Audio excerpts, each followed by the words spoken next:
coming to Capitol Hill for the first time following the death of Senator Daniel Inouye.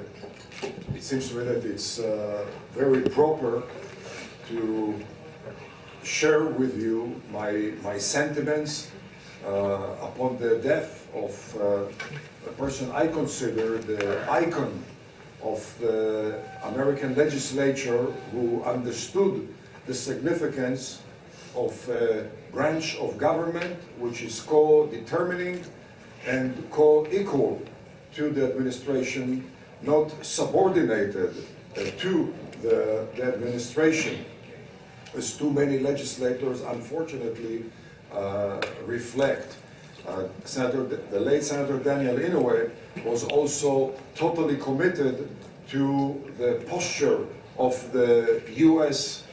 national security, realizing the significance of the U.S. to global stability, and understanding that in order to maintain homeland security, you must have very, very significant military posture overseas, or else you're going to face those threats that you faced now in Afghanistan and Iraq, right here on the mainland.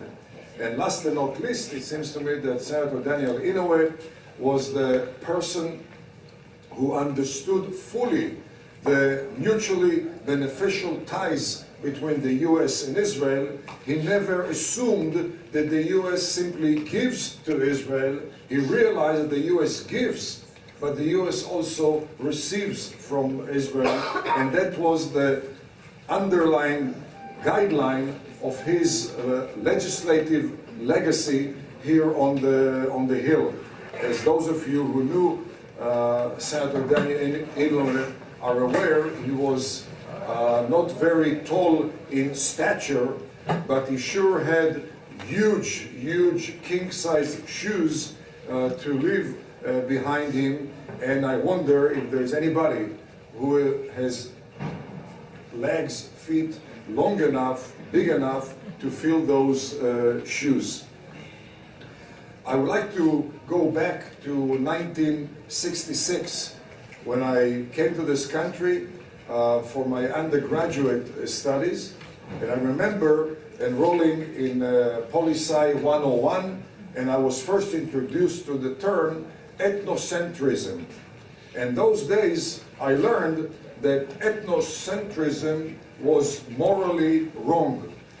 However, in recent years, throughout my civil service experience, I've learned that ethnocentrism could be devastatingly self-destruct when applied by policy makers in the Western world to non-Western world arena. For instance, back in 1979, in many respects, then President Jimmy Carter applied ethnocentrism to Iran, and he assumed that the so-called vicious tyrant, the Shah, and his Savak services must be replaced by the old man in exile in Paris, and to produce a more democratic society. And without elaborating, we all are aware that in many respects, it was a very flawed policy by the US, which paved the road to the most anti-American regime in recent years anywhere in the world. We go back to 1989, 1990, with the disintegration of the USSR. I remember being here on Capitol Hill those days, and the talk in town was peace dividends and New World Order. And there were very, very few people on the Hill, off the Hill, who were either willing to read the writing on the wall or had the guts to share the writing on the wall with their colleagues and let their friends know that there is no New World Order, there is a New World Disorder, which is much worse than the former world. And in fact, we're not in for peace dividends, but we are in for a much more stormy session than we experienced with the USSR. We can go back to 2003 with the second war against Iraq, and right after the war against Iraq, the demise of Saddam Hussein, which in my mind was a major contribution by the US to the attempt to subdue international terrorism, to subdue megalomaniac rogue regimes in the Middle East and beyond. But right after that, there was a visit by then Secretary of State Colin Powell to Damascus, which basically put to rest any concern rogue folks in the Middle East had about a potential follow-up by the US from the experience in Iraq. Gaddafi, if you remember those days, rushed to say that he departs from any attempts to become nuclear. He said that he would follow a policy much more amenable to the US interest in the Middle East. Assad was very, very much concerned about his own fate until the visit by Colin Powell, which basically delivered the message to Assad that he should not be concerned about his ruthless regime in Damascus. And the next thing we knew, once again, ethnocentrism. The US announced the drive for democracy in Iraq. One does not have to be a Middle East scientist to realize that today Iraq has become one of the most friendliest arenas for international terrorism. Iraq rapidly is becoming a subordinate to Iran, at least for the time being. The disintegration of Iraq is reaching an all-time record.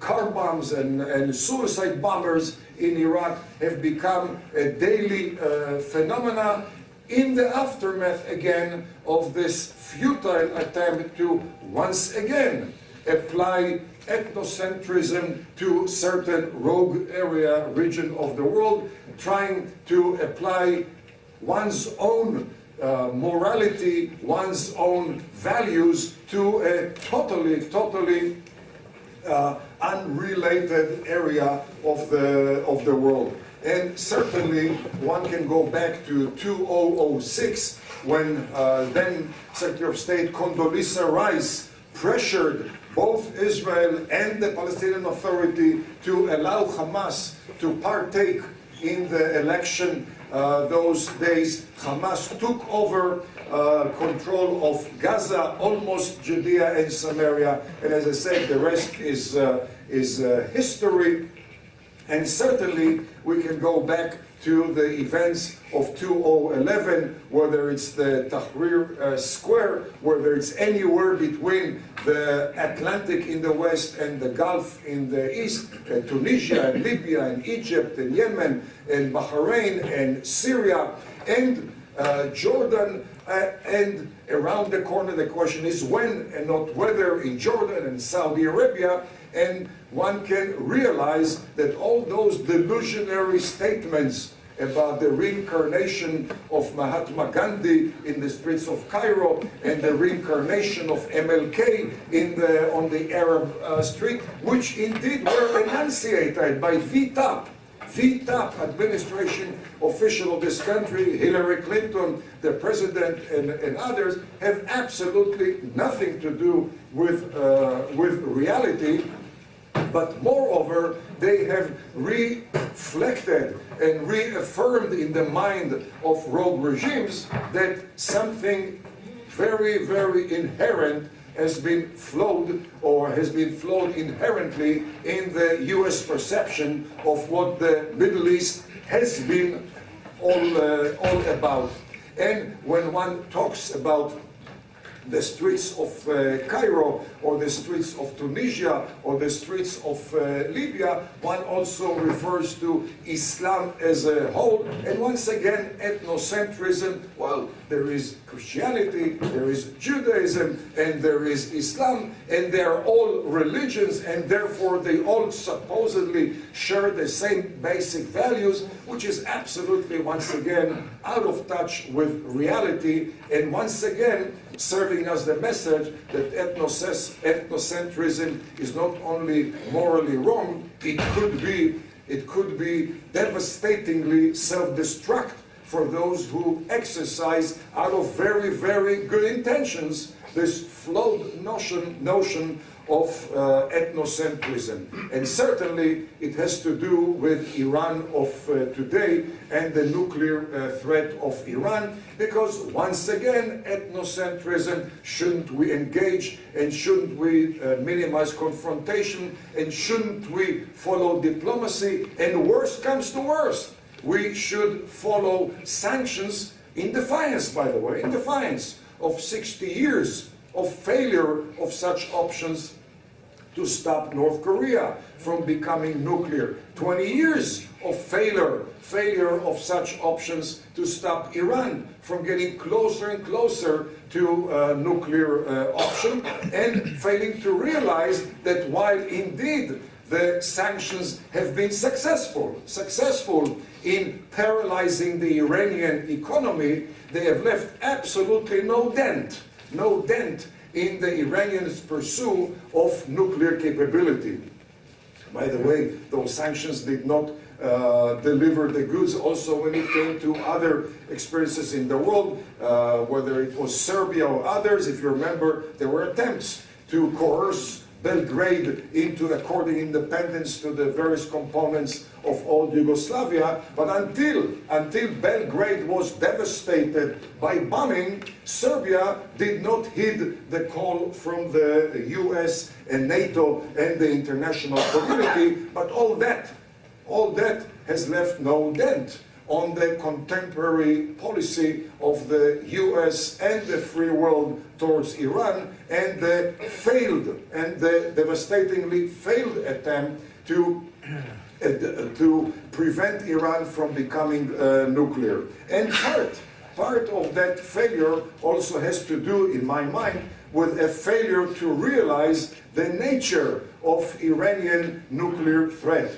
Because even in this building and the other 5 buildings on Capitol Hill, where there is no doubt friendship towards Israel is almost an integral part of most offices on this hill, the notion is we should do the utmost to spare our great friends in Israel the wrath of Iranian nuclear. And in my visits to the hill in the last 2-3 years, I've pleaded with our friends, please drop Israel from any reference to Iran, because you're not supposed to do it for the sake of Israel, you're supposed to do it because you have the comprehension of why you and not Israel are the #1 target. To assume that Israel is the #1 target, the only target for Iran, is to be totally oblivious to the reason why Iran wants to acquire nuclear capability. If you were to eliminate today Israel from the map of the Middle East, wouldn't Iran still pursue nuclear capability? Iran's pursuit of what I would define as the mega capability is a direct derivative of Iran's pursuit of its mega vision. And the mega vision goes back at least 14 centuries. It was shared by the Shah and by Khomeini. It is aspired by all Iranians, and that's the mega vision of domination of the Gulf. However, on the way of attaining that goal, they are impaired by a mega obstacle. And the mega obstacle has nothing to do with Israel. We do not play any role in the politics of the Persian Gulf. The mega obstacle on the way of Iran becoming the dominant power in the Persian Gulf is for all the right moral and strategic reasons. The US military posture. If not for the US, the Iranians would have dominated the Gulf long time ago. And in order to remove the mega obstacle, they are developing the mega capability. And once there would be a mega nuclear Iran, what would the impact be on vital American interest? Obviously, a mega or a nuclear Iran would cause the collapse or the meltdown of the pro-US Arab regimes in the Gulf. No regime in the Gulf is a match for conventional Iran, let alone for nuclear Iran. A meltdown of Saudi Arabia and Kuwait and Abu Dhabi and Dubai, who would have to decide, do you want to join the Iranians or do they want to be swallowed by the Iranians? The impact would be devastation, havoc upon the supply of oil and the price of oil. We know now that the price of oil at the pump is going up and up and up for different reasons. Just guess what the impact would be if it wouldn't be only the weather and only the inventories and the state taxes and the local taxes which impact the price of oil, but you integrate into this equation now a nuclear Iran and the impaired supply of oil. Those who are concerned about the Iranians drowning some of their boats to interfere with the supply of oil and the straits which control the Persian Gulf should realize that would be dwarfed by the impact on the supply of oil and the price of oil by a nuclear Iran who would control the straits of the Persian Gulf. Certainly, nuclear Iran would provide tailwind to Islamic terrorism, including the scores or hundreds of sleeper cells in this country. Many of them are supported today by conventional Iran, and how emboldened they would be if their supporter would become nuclear. And certainly that would have an impact on the posture of Venezuela as well as Bolivia and Ecuador. And Ecuador were no friends of the US, and that's an understatement. Today we have Iranian missiles in Venezuela. What would be the posture of Iran in Venezuela once Iran becomes nuclear? And how far that is from the shores of the USA? And what about the proliferation of nuclear capabilities among rogue regimes and non-rogue regimes? Would Egypt stay behind for too long once they see their potential competitor for Middle East Islamic domination, Iran, becomes nuclear? Would Turkey stay behind? And how long before the proliferation becomes much more uncontrollable than it already is today? And what would then the impact be, not on Israel? Israel is absolutely no player here, but on global sanity and on the price at the pump and the homeland security and very vital economic and national interests of the USA. And therefore, again, the attempt to assess the Iranian threat through Israeli lenses is not only wrong factually, it's self-destruct as far as American national security is concerned. And certainly when you attempt to help somebody else, you don't accord it that much priority or that high a priority as you do when you realize it's your neck on the line, it's not the Israeli neck on the line in the case of nuclear reactor. And one can go on and on and on in analyzing those flows of ethnocentrism which has invaded the corridors of national security and public debates in free world, in US, Europe, and other parts of the free world. But there are certain conclusions from that, and one of them is that another misperception of US policy, global Western policy, have to be reassessed, and that is what I call the club of the Palestine firsters. Because none of the events which I just shared with you has anything to do with the Palestinian issue. need the Palestinian issue or the Arab-Israeli conflict or Israel's own existence to have this seismic, tectonic, stormy Arab winter as we have had so far.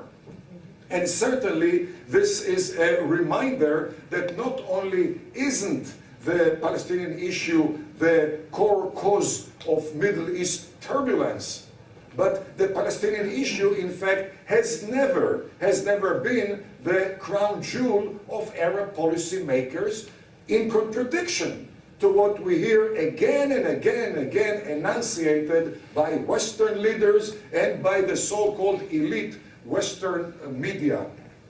Recently in November, the UN passed a resolution to recognize the Palestinian Authority as a non-member state, and the Arab League decided to celebrate this occasion, and the Arab League invited all Arab foreign ministers to come to Ramallah for a special event. The Secretary General of the Arab League showed up for the event, the Foreign Minister of Egypt showed up for the event, and the rest did not show up. They did not show up because they do have their own order of national priorities.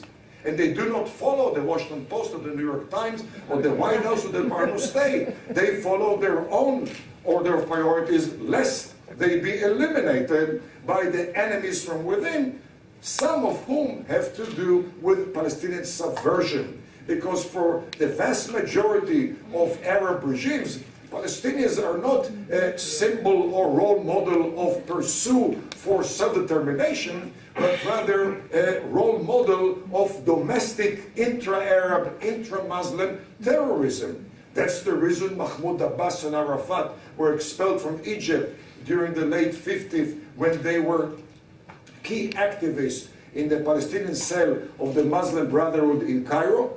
That's the reason they had to flee Syria in 1966, following a series of subversive acts which they executed in Syria. That's the reason they were kicked out, along with some 10 or 20,000 Palestinian members of the PLO from Jordan, following attempts to topple the Hashemite regime. That's the reason that it was not only Israel which deported the PLO from Beirut in 1982, but Syria followed suit and deported the rest of them from Tripoli, Lebanon in 1983, because it was the PLO which introduced into Lebanon series of civil wars, series of acts of terrorism to the detriment of Lebanese stability. It was the PLO which dragged Syrian military into Lebanon on behalf of the Christians of Lebanon in December of 1975. And certainly the latest chapter of Mahmoud Abbas and Arafat and PLO legacy of subversion took place in Kuwait, when Saddam Hussein, with the PLO collaborated with Saddam Hussein in the August of 1990 invasion of Kuwait, which was the reason for Sheikh Sabah to expel almost all 300,000 Palestinians from Kuwait upon regaining independence, complement of American blood, complement of American resources. And mind you, those were almost 300,000 PLO members. Those were almost 300,000 friends and relatives of Mahmoud Abbas and Yasser Arafat. I'm not talking about the so-called, quote-unquote, pro-Syrian, radical, far, lunatic PLO members. Those are the so-called establishment Mahmoud Abbas PLO, which were involved in the plunder, in the rape of Kuwait by Saddam Hussein. And that was the reason why shortly before the demise of Gaddafi in Libya, there was an Arab League meeting in Tripoli, Libya, and when the turn of Mahmoud Abbas to get up and deliver his speech, almost all Gulf leaders left the hall, because they don't forget and they don't forgive. And the question is, What has the Western world forgotten and forgiven that the Arabs still are not willing to do? And certainly, the notion that the Palestinian issue has anything to do with anti-US, with triggering anti-US Islamic terrorism also is out of touch with reality. They are involved in anti-US Islamic terrorism, but they are not the reason for that. And the examples are numerous. Just to share one or two, 1983, the US Embassy and the US Marine headquarters were bombed by 2 Islamic car bombs. 300 Marine soldiers were murdered by those acts of terrorism. 1983, what did the Marine folks, what did the US military do in Lebanon? They were there to stop the Israelis from pursuing the PLO. They were there to condemn Israel, to tie Israel's hands and help the PLO against the pursuing Israeli troops. And that's when Muslim terrorists decided to hit the US, because it has nothing to do with the Palestinians, nothing to do with Israel. It has to do with the moral standing of the US. As long as the US is the icon of freedom of expression and freedom of speech and freedom of association and free election and free internet and free economy, you are the #1 lethal threat to every single Muslim regime in the Middle East, be the title is pro-American, anti-American. How do you want the House of Saud to embrace democracy when they know once there is democracy, then there is an end to the House of Saud regime in Saudi Arabia? And so it is in Kuwait, and so it is in Abu Dhabi, and so it is in Dubai and Bahrain, and the rest of them. And certainly, if we go back to 1998, another series of car bombs at the American embassy in Tanzania and in Kenya. Once again, 300 murdered by those 2 car bombs. 1998 was the height of the brutal pressure by President Clinton on then Prime Minister Netanyahu during Netanyahu's first term to give in the entire store and allow Palestinians to return to the pre-67 areas of Israel. And that's when the Muslim terrorists chose to hit the US, because once again, it has nothing to do with the Palestinian issue, nothing to do with the Arab-Israeli conflict, and certainly the notion that the Palestinian issue is the crux of the Arab-Israeli conflict is absolutely out of touch with the history of the Arab-Israeli conflict. First war was over 1948-49. Iraq occupied Samaria, northern West Bank. They didn't transfer it to the Palestinians. They transferred it to the Jordanians. The Jordanians occupied Judea, southern West Bank. They didn't transfer it to the Palestinians. They annexed the West Bank to the East Bank, and that's where, beginning with April 1950, a new term joined international relations, West Bank. Until then, in all the chronicles, it was Judea and Samaria. But none of them had any notion of sharing any of the spoils with the Palestinians, because the war was not launched on behalf of Palestinians. The war was not launched because of the Palestinians. The war was launched because Jordan wanted to control the entire area to the Mediterranean. Iraq wanted to control the whole area, but especially the pipeline which went all the way to Haifa. Egypt could not stay behind when they watched their 2 rivals, Jordan and Iraq, threatening to get a larger piece of the action in the Middle East. And all of that had nothing to do with Palestinians, as we saw also in Gaza. Egypt occupied Gaza at the end of the 1948-49 war, and not only didn't they transfer it to the Palestinians, but they deported any local Arab who thought about national activity, about self-determination, and they instituted nightly curfew. And the nightly curfew in Gaza was over only when Israel took control of that area. And certainly when we look at the Middle East of the last 2-3 years, we also realize, as Sarah mentioned in the introduction, that this is the role model of unpredictability and unreliability and instability and violent intolerance of Muslim towards Muslim and Arab towards Arab. Just imagine what would be the level of intolerance and violence toward the so-called infidel Christian or infidel Buddhist or infidel Jew if they have the chance to express it. And certainly, in light of that, or in dark of that, one also pays more attention to the very unique tenets of Israel, which is becoming more and more and more underlined with its own characteristics of stability and reliability and predictability and capabilities, economic as well as defense military capabilities, as well as democratic nature, and maybe most importantly, unconditional alliance with the USA.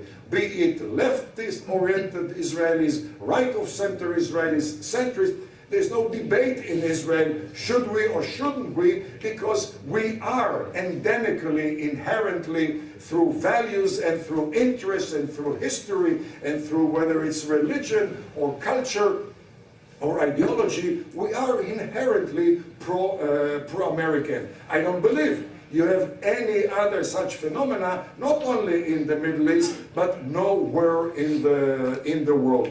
And certainly, when it comes to the importance of Israel, for the US, it is growing by the day. It is growing by the day because by the day, the US retreats or the US evacuates more and more properties in the Middle East and beyond.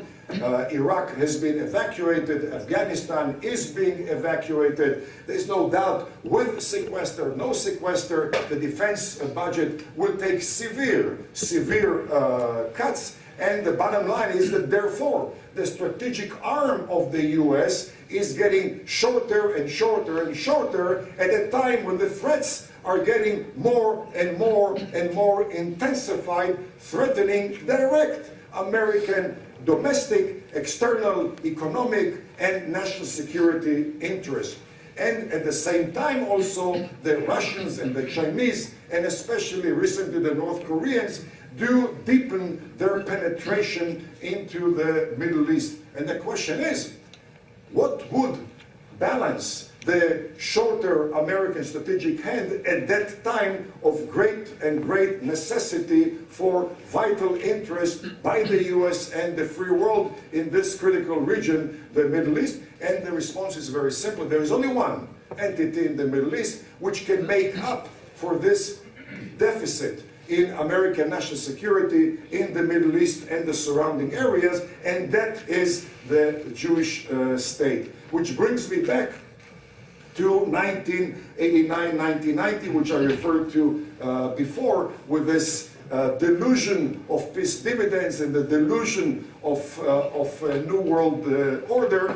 And those days, and it becomes very real when I see Randy Fishbein here, who was at that time with the late Senator Daniel Inouye, but Randy basically did raise the flag of this is a time for enhanced cooperation between the US and relevant allies in the Middle East and beyond. This is the time not to dwell upon wishful thinking of peace dividends, but to realize that with the strategic threat may be gone, the tactical threats are getting more and more intensified, and therefore you need now, more than any time before, tactical allies. One of them, and maybe the only one in the Middle East, happened then and today be Israel.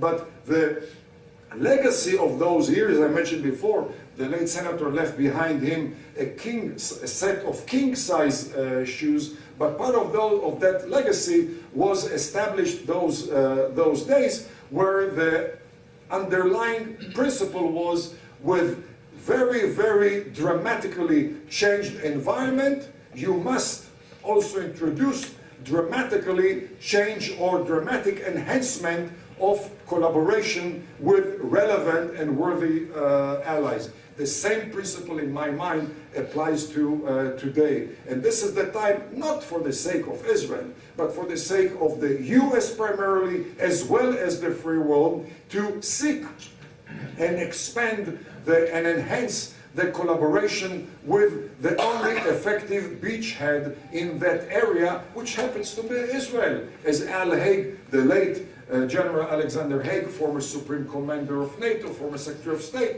used to say, Israel is the largest American aircraft carrier, which doesn't require a single American on board, which cannot be sunk, is deployed in the most critical area for American interests, and if there wouldn't have been Israel, the US would have then to deploy few more aircraft carriers, tens of thousands of American soldiers, which would have cost the American taxpayers some $10–20 billion every single year, all of which has been spared by that one Jewish state in the eastern flank of the Mediterranean. And the question is, what is being done now in order to follow in the footsteps of that Senator Daniel Inouye's legacy? What is being done now to compensate or to respond to the dramatic changing environment, at least in the last 2–3 years, with a dramatic enhancement of alliances with tactical allies in the Middle East and beyond? And certainly the concern by the US is with Iran, with Islamic terrorism, with the fate of pro-American Arab regimes such as Jordan, such as Saudi Arabia, and other pro-American regimes in the Persian Gulf. Wouldn't Israel be a very, very critical platform to extend the hand in a very rapid manner? Wouldn't it be much more rapid to extend that hand from Israel than to call in the cavalry from Europe or from the USA? And if until today, for instance, prepositioning of American military systems in Israel is more or less ammunition, very light systems, as well as medical supplies, why not F-18 and why not F-16 and why not short-range, medium-range and long-range missiles? Why not sophisticated arsenal of homeland security, all of which could make a difference between pro-American and anti-American regime in Amman? And the regime in Amman, the Hashemites, are threatened, I would say, with a clear and present danger, because irrespective of the outcome in the Syrian terrain, it is going to further deteriorate the stability of King Hussein, of King Abdullah, because regardless of the nature of the regime, we know it's going to be one heck of a terrorist-minded regime, much more anti-American than before, much more threatening to neighboring Arab regimes than before. And King Abdullah already, with his domestic arena, being destabilized by some Bedouin tribes who have always looked at him as a carpetbagger and not as an indigenous element in Jordan, with the rise of the Muslim Brotherhood in Egypt, in Syria, throughout the Middle East. The Muslim Brotherhood opposition in Jordan is already up in arms, and certainly the Palestinian majority, many of them would be delighted to see the Hashemites out of Jordan. And the question is, would or wouldn't an American pre-positioned military posture in Israel make a difference in bolstering that regime in face of an assault which is around the corner? To conclude this relatively brief assessment of the Middle East as it is today, as a result, as a reflection of the implosion on the Arab Street, I would like to revert to the old Yiddish term, you ain't seen nothing yet. Thank you very much.